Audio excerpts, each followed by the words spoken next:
Oberleutnant Klaus Richter, serving with the 352nd Artillery Regiment, started his day in the usual fashion along the Normandy shoreline. A light, moist fog clung to the English Channel, wrapping everything in a muted haze of grey quietude. The atmosphere felt chilly, carrying the typical aroma of brine and sodden soil. The time was shortly past 5 a.m., marking yet another shift and yet another stretch of tense vigilance. Yet, peering through his field glasses, while the initial glow of daybreak struggled against the skyline, Richter noticed a shift in the ocean's appearance. This was no mere ebb or flow of water, nor was it some passing storm system. Instead, it was an inconceivable sight. Along the boundary between waves and heavens, a shadowy streak emerged, a blur that steadily expanded, gaining definition and replicating itself. What he observed went beyond a mere armada. It resembled an urban expanse forged from metal, an immense seafaring hub emerging from the haze and etching itself into the annals of time. In that instant, prior to any Allied troops touching down on the sands beneath, prior even to global awareness of places called Omaha or Utah, Richter grasped the truth. The Reich faced imminent submersion. Grasping the jolt of that dawn requires delving into the perspective of Fortress Europe during the spring of 1944. Stretching from Norway's seaboard to the edge of Spain, the Atlantic Wall had been constructed by German builders. Envisioned as a formidable line of reinforced concrete and iron, armed to the teeth with artillery, it stood as an unbreachable shield warding off potential attackers. To the leaders of the German military elite, and in the messaging disseminated to the troops, it symbolized the unassailable might of the Reich. Yet Oberleutnant Richter, an experienced officer and a survivor of battles on the Eastern Front, could distinguish sharply between such rhetoric and the actual state of affairs. Now, 32 years old, he retained memories of a Germany from another era, while still bearing the indelible marks of the conflict's relentless intensity. Practical-minded, perceptive, and profoundly weary, he oversaw an artillery unit equipped with reliable, meticulously inspected cannons, positioned within fortified concrete enclosures several miles back from the shorelines that the Allies would shortly designate as Omaha. His vantage point, a sturdy bunker embedded in an elevated ridge, offered him a dominant panorama across the ocean. Routinely, he and his crew practiced their maneuvers. They computed trajectories for their barrages, serviced their weaponry, and gazed endlessly at the dull, barren expanse of the waves. Conversations invariably circled back to the anticipated assault, Der Tag X, that pivotal moment. Yet its arrival remained a mystery. When exactly would it strike? Crucially, the question lingered. Where exactly? The German intelligence apparatus firmly believed that the primary assault would target the Pas de Calais, the narrowest stretch over the Channel. This seemed the most sensible option. It was precisely there that the 15th Army, representing the core of Germany's forces in the Western Theater, stood poised. In contrast, Normandy appeared merely peripheral, a potential feint or distraction, but hardly the central thrust. Such a grave error in strategic judgment was far from random. Rather, it stemmed from a masterful Allied ruse known as Operation Fortitude, which rendered the troops guarding Normandy perilously vulnerable. Richter's own command, the 352nd Infantry Division, outshone many of the local outfits, yet it paled in comparison to the crack units that had overrun France just 4 years before. The division comprised a blend of battle-hardened survivors from the Eastern Front, including Richter himself, alongside a greater proportion of inexperienced adolescent draftees and aging reserves. These soldiers displayed courage and loyalty, yet they fell short of the ferocious assault troops from 1940. Instead, they served as sentinels, charged with maintaining a defensive front that extended perilously wide. The so-called Atlantic Wall proved less an impregnable barrier and more a haphazard assembly. Numerous concrete positions remained unfinished. Obstacle belts of mines featured vulnerabilities. The expansive terrain ensured that even formidable positions might find themselves cut off and outflanked. Richter understood these weaknesses all too well. He had observed the hidden paths that nearby farmers continued to take, along with the vulnerable gaps in the defensive firing zones. Professionally, he doubted the fortifications' ability to withstand a resolute enemy attack. During the build-up to June, the atmosphere of suspense felt almost palpable. Field Marshal Erwin Rommel, assigned to bolster the coastal barriers, moved with relentless energy. He directed the deployment of millions of mines and thousands of sharp metal barriers across the shorelines. Soldiers nicknamed those barriers Rommel's asparagus. Rommel grasped a key reality that Berlin's top leaders appeared to overlook. Unless the Allies were repelled right on the beaches within the initial 24 hours, the conflict in the West was doomed. Superior Allied aviation would devastate any German units attempting to advance toward the shoreline. Nothing beyond that opening day held true significance. Yet on June 5th, conditions shifted dramatically. Fierce gales and turbulent waves arrived with the tempest. The German Weather Service boldly forecasted that no landing could occur for several days. Such assurances led numerous high-ranking commanders to ease their vigilance. That's precisely the reason Rommel himself had stayed away from France altogether. He'd returned to Germany to celebrate his wife's birthday. The fierce weather had offered them protection. Thus, as Richter kept vigil amid the biting cold just before dawn on June 6th, the atmosphere felt utterly ordinary. Although the tempest had subsided, the ocean remained turbulent. Nobody anticipated any disturbance. Gazing toward the east, he caught the initial glimpse, a brief flash. He lifted his high-powered Zeiss binoculars and peered through them intently. The steady pulse of his heart during the nocturnal guard duty suddenly accelerated, pounding fiercely in his chest. What he'd seen wasn't merely a spark. Instead, it was an armada of vessels. Not merely a scouting group or a small assault force, but hundreds upon hundreds, with additional waves stretching endlessly beyond. He scanned back and forth with the lenses. In every direction, the sight repeated itself.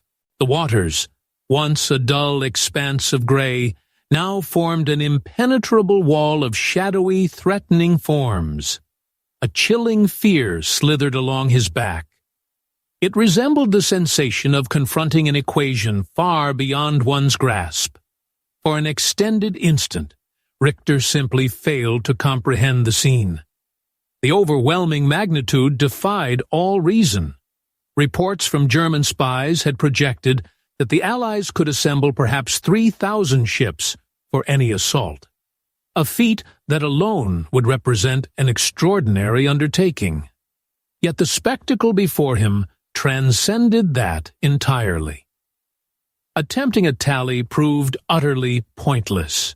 On pure reflex, his mind started to classify what he observed. He discerned the massive outlines of battleships and cruisers looming large. Fleets of nimble, swift destroyers darted around them like packs of predators. And beyond those, the vast multitude of the rest, Innumerable landing vessels in every conceivable form, clustered so tightly they resembled metal shavings pulled irresistibly toward a lodestone. He shut his eyes briefly, massaged them, and refocused. The vision persisted unchanged. As dawn's light gradually intensified with the sun's leisurely rise, the scene sharpened into focus. The tally for the full endeavor was eventually verified at close to 7,000 ships, a formidable fleet drawn from 8 nations. It stands as the greatest amphibious assault assembly ever recorded. Yet for Richter, it transcended mere figures. It manifested as a tangible force that warped the very edge of the sky. It embodied a testament to manufacturing might of such magnitude that it rendered all prior concepts of combat irrelevant. The Germans had erected a barrier of reinforced stone. In counterpoint, the Allied forces had forged a span of iron. Seizing the battlefield communicator, his palm damp from perspiration, he spoke into it. "Richter here, from Lookout Station 4. I've got eyes on the strait." Ships dotted the horizon. The reply from the line carried a weary, off-handed tone. Intelligence suggests only a handful of vessels near Lieutenant. It could be an incursion. Hold position. But Richter countered with evident strain and insistence. "That's not the case. You're not grasping it. Far from a mere handful. It's thousands." The ocean stretched out endlessly, blanketed from one edge of the sky to the other. This marked the beginning. The assault was underway. A moment of silence followed. Then came the doubt. Richter could nearly sense the officer envisioning him as some panicked young subordinate, rattled by mere illusions. "Oberleutnant, the waves are far too rough for that," the voice replied. "Our intelligence indicates—" "Your intelligence is mistaken," Richter bellowed, his tone breaking with strain. "I'm witnessing it firsthand. For heaven's sake, just glance at the water." In a surge of exasperation, he crashed the receiver back into place.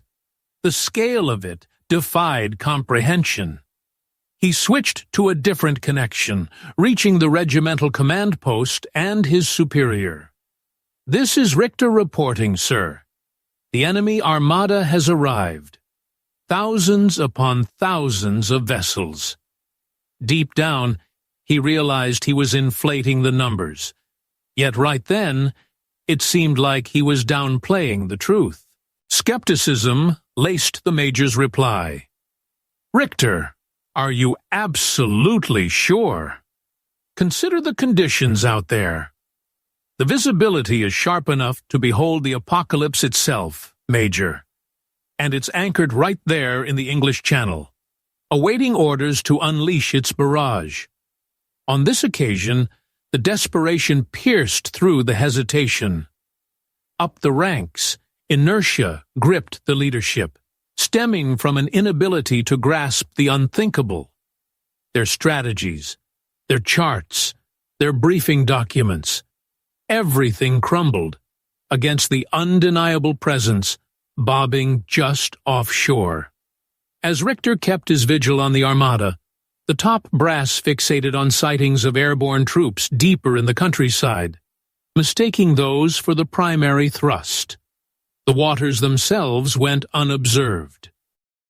Without hesitation, Richter issued commands to his troops. Stirred into alertness by the uproar, the soldiers peered from their defensive spots, expressions blending wonder with dread. They beheld the same sight that had captured his attention. Practice maneuvers had concluded. Reality had set in. Ammunition crates yielded the massive projectiles. Spotters relayed distances that appeared staggeringly vast. The enormous gun tubes, dormant for ages, rose gradually, their muzzles trained on the unbelievable armada. At his station, Richter gripped his field glasses tightly against his face. He spotted the assault boats assembling in formation. He sensed the subtle tremor through the atmosphere, a deep drone from countless motors. It resembled the respiration of a mighty nation, and he stood ready to launch the initial strike. The directive arrived mere moments shy of 6 in the morning. Fire freely. To Richter, the moment brought liberation. The stupor of incredulity shattered under the sharp familiarity of decisive movement. "Fire!" he bellowed into the phone. Seconds passed, and then the earth shuddered with the boom of the initial cannon, followed by a pair more in quick succession. The projectiles whistled fiercely across the sea. Through his field glasses, Richter followed their path, a rush of expert satisfaction intertwining with his anxiety. He watched as jets of spray burst upward among the armada. One shortfall, and then a second. The crew under his command performed admirably. They refined their targeting, unleashing volleys in a steady, controlled cadence, and in that short instant, their efforts struck true. Richter witnessed a solid strike against an American destroyer, the USS Corey. An orange burst erupted, followed by a cloud of dark smoke. Although certain reports indicate the vessel might have encountered a mine as well, in Richter's eyes, his artillery had inflicted the initial damage, leaving the ship tilting heavily, disabled, and eventually going under. His team erupted in shouts of triumph. For those scant moments, the engagement seemed authentic. Their preparations appeared to count for something, yet that sensation proved short-lived, as the armada showed no signs of dispersal once the Corey took the blow. It maintained its pace without hesitation. The void left in the lineup was promptly closed. Wave after unrelenting wave of vessels advanced, forming an unyielding steel surge that defied all resistance. His batteries continued to blaze repeatedly, yet amid every craft they could bother, dozens more glided by unscathed. A deep wave of hopelessness enveloped Richter. He resembled someone armed with a mere pail, attempting to drain the sea. Beyond the craters from his own projectiles, he perceived the broader scene. The Allied capital ships, including behemoths such as the USS Texas, were now swiveling their enormous 14-inch cannons landward. And then the counterfire arrived. A distant growl echoed over the waves at first. From his position, he caught glimpses of illumination bursting from the massive vessels, resembling a muted electrical display along the distant skyline. Moments afterward, the atmosphere surrounding him seemed to shatter violently. The terrain started to buck and surge. Columns of soil burst upward from the surrounding farmland. The methodical, factory-like effort to break down the Atlantic Wall was now underway.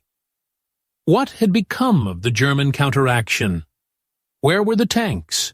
Where was the Air Force? As Richter surveyed the heavens, he spotted only aircraft belonging to the Allies. Interceptors, heavy raiders, supply carriers. They dominated the airspace without contest. According to German military principles, the strategy demanded swift strikes by armored forces. Yet the nearest such formation, the 21st Panzer Division, remained immobilized amid disarray and the requirement for explicit instructions from Hitler's command center. Once it eventually advanced, it pressed forward devoid of aerial protection amid a firmament swarming with Allied pursuit bombers, suffering devastating losses long before arriving at the combat zone. Precisely then, amid the roar of his own artillery, and the descent of metal from above, Richter grasped the truth. This was no contest of arms. It amounted to annihilation. The Allies had no intention of flanking or outflanking him. Their aim was to obliterate him entirely. That one intimate epiphany about the sheer dominance of power shaped the whole of the Normandy operation. The tale of superior production capacity overshadowing traditional combat maneuvers proves intricate and captivating. Should explorations into these overlooked viewpoints of the past intrigue you, the video's producers encourage supporting the channel through subscription and a thumbs up. As the barrage from the warships grew fiercer, a profound change stirred within Richter's thoughts. The strategic calculations that had once dominated his mind fell silent. In their place emerged a stark, chilling insight. No longer did he perceive the vessels and troops arrayed before him. Instead, he glimpsed the vast machinery that underpinned it all. He envisioned the manufacturing plants. Peering through his shaking field glasses, he gazed beyond the naval fleet and conjured images of Detroit's bustling production lines. He imagined those facilities producing vehicles and motors in quantities far beyond anything his homeland could aspire to match. The sheer coordination of this assault, the capacity to sustain vast armies on an unfriendly coastline, held no element of wonder. It stemmed directly from that immense manufacturing prowess. Turning his gaze upward, he beheld the heavens crowded with a ceaseless flow of C-47 cargo aircraft and escorting fighters. During the Normandy invasion on D-Day, the German Luftwaffe managed only around 300 sorties across the whole of France, while the Allied forces launched more than 14,000. That meant for each German aircraft aloft, over 40 Allied planes dominated the skies. This vast disparity stemmed not from any lack of bravery among German pilots, but from the stark limitations of their industrial base. The same imbalance extended to armored warfare. Everyone recognized the formidable legacy of the German panzers, with the Tiger and Panther models standing out as engineering marvels that struck terror into the hearts of Allied tank operators. Yet this edge in design proved a tactical cul-de-sac. Those machines demanded intricate assembly, drained vast resources, and proved challenging to manufacture in volume. Whenever a single intimidating Tiger emerged from production, the Allies churned out scores of their more straightforward yet devastatingly reliable Sherman tanks. Throughout 1944, the United States by itself manufactured more than 29,000 tanks, whereas Germany's highest monthly output never exceeded 2,000. The Allied strategy rejected victory through superior craftsmanship in individual engagements. Instead, it aimed to overwhelm the panzers beneath an avalanche of mass-produced armor. Such was the harsh truth of the era. This industrial calculus sealed the path to downfall. All the rhetoric about unyielding resolve and fervent belief systems faded into irrelevance against these overwhelming figures. The Nazi doctrine had vowed that a cohesive, resolute nation would prevail against crumbling liberal states. But the evidence showed otherwise. No doctrine could deflect an incoming bomber, and sheer determination alone could not dispatch a warship. Richter experienced a deep, nearly transcendent sense of hopelessness. He and his troops were skilled fighters. Their impending deaths stemmed not from being bested in combat, but from facing odds so vast they bordered on the unimaginable. They found themselves entangled in a battle that had long since been decided. He and his comrades, along with the whole German force in the West, resembled an exquisite blade pitted against the relentless force of a mechanized press. Victory in this struggle was never truly possible. His mind turned to the rallying posters and the fervent conviction at home that ultimate triumph awaited.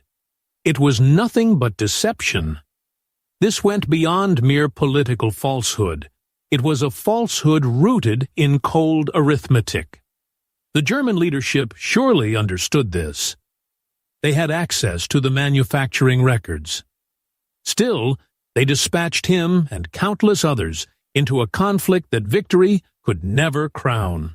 Little surprise, then, that during the war's closing months, the mental toll and the stark realization of this unattainable reality sparked a surge in self-inflicted deaths among front-line commanders. Their adversaries were more than just troops from America, Britain, and Canada. They contended against the unchecked might of the world's industrial machinery. With the sun ascending in the sky, abstraction gave way to savage fact. The barrage from the sea built to a peak, an unending barrage of thunder that echoed without pause. The bunker's reinforced walls trembled, fine particles cascading from above. From his position at the observation slit, Richter witnessed the initial assault waves of landing vessels striking the coastline. The Higgins craft lowered their bow ramps, releasing waves of U.S. troops into the churning waves. Machine guns mounted in the fortified German pillboxes lining Omaha Beach erupted in bursts, ripping through the advancing infantrymen. In his elevated spot, Richter observed the grim spectacle playing out, the sea staining crimson, corpses accumulating in heaps. The German 352nd Infantry Division was inflicting a devastating toll. Briefly, it appeared the fortifications might repel the invasion. The attackers found themselves trapped under fire. Yet once more the overwhelming might of industry shifted the balance. Spotting the carnage below, Allied destroyers executed a daring and desperate maneuver. They surged right up to the water's edge, with several approaching as near as 1,000 yards, and even grazing sandbars with their keels. Directing their artillery at the enemy positions, they unleashed point-blank barrages that ultimately broke the stalemate on Omaha. Meanwhile, unconventional vehicles started emerging into view. Richter observed amphibious DUKWs that appeared to emerge straight from the waves and roll onto the sand. He noted armored vehicles inching forward from the surf, including some fitted with massive rotating chains to trigger explosives. These were the innovative Hobart's Funnies, a collection of modified tanks devised by the British specifically to counter such obstacles. No equivalent existed in the German arsenal.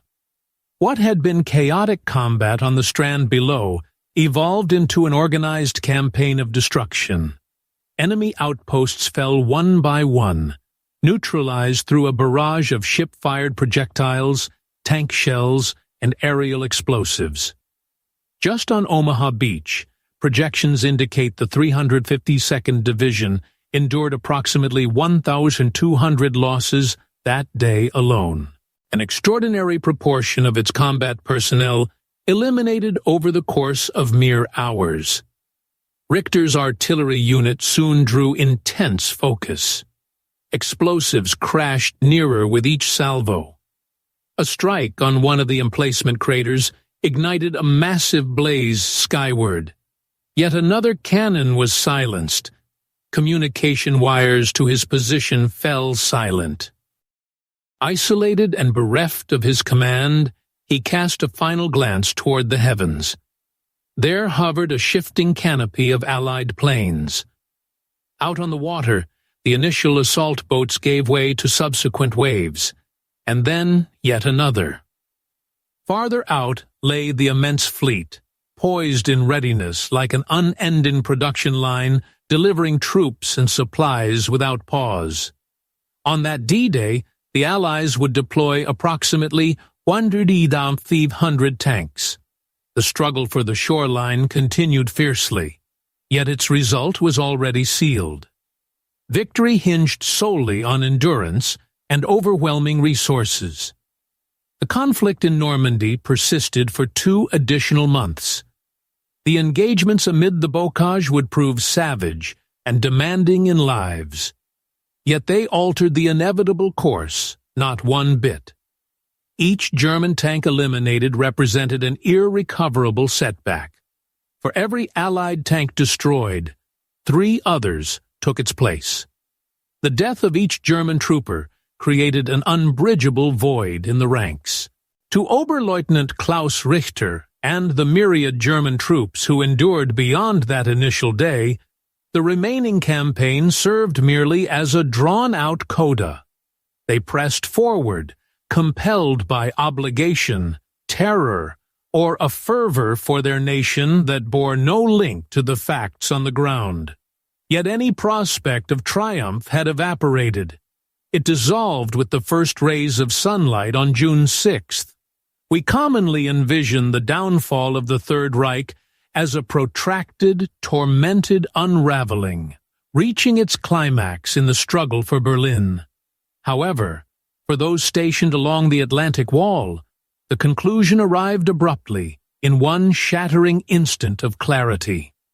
That instant unfolded as they beheld an armada stretching to the edges of sight, a firmament darkened by hostile aircraft, and an adversary that transcended mere military might. It embodied the relentless, pulverizing might of contemporary industrial power. This marked a transformed form of warfare, waged not through the resolve of combatants, but via the ceaseless output of distant manufacturing plants. And for that one German commander, gazing intently through his field glasses at an ocean now transformed into an iron expanse, it became the dawn when certainty struck. The end had arrived.